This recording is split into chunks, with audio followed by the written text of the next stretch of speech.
ఆ సెల్లు చూడండి మామ, ఘోరం అంటే ఘోరంగా బయలుపోయింది అసలు. హలో మామ, అసలు ఈరోజు మ్యాటర్ ఏంటంటే మా అన్న సెల్లు బయలుపోయిందని డిస్ప్లే వేయించుకొని చంపారంటే ప్రొద్దుటూరుకి అయితే బయలుదేరినా మామ మేము. అసలు దేనికి నా సెల్లు పాల్గొట్టినామంటే మా లవర్ ఫోన్ ఎత్తలేదని సెల్లు గోడకేసి కొట్టినారా, అందుకే పైలింది అంటాడు మామ. ఇంకా ప్రొద్దుటూరులో సెల్లుకు ఎంత అవుతుందో మామ, ట్రాఫిక్ అయితే మామూలుగా లేదు ప్రొద్దుటూరులో స్టార్టింగ్లోనే అసలు. ఇంకా సెల్లుకు 2000 ఉంటాడు. ఆ పక్కన చూడండి మా బయట పెట్టినాడు పాపం, చేసేదేం లేక 2000 కట్టినాడు. గంట టైం పడుతుంది అంటే పార్న డీమార్ట్ కన్నా పోయిద్దామని డీమార్ట్కి వచ్చి బండి పార్క్ చేసి లోపలికి అయితే పోయినాం మామ. అంతలోకి మా నాన్న ఫోన్ చేసి ఉద్దులు తేరంట అంటే ఆయన ఉద్దులు కూడా ఇడిచిపెట్టకుండా అది లాస్ట్కు తినడానికి వచ్చారని చెప్పి నేను అడుగుతున్నాను. ఇంకా పైకి పోయి ఒక షార్ట్ ఒక టీ షర్ట్ తీసుకుని నేరుగా బిల్లింగ్ సెక్షన్ కాడికి పోయి బిల్ వేయించుకొని బయటికి అయితే వచ్చేసినాం మామ.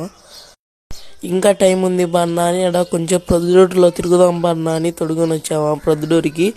అలాగే కొంచెం ప్రొద్దుటూరు తిరిగి ఇంకా ఇంటికి అయితే వచ్చేసినాం మామ నేరుగా. ఓకే మామ, bye, follow for more videos.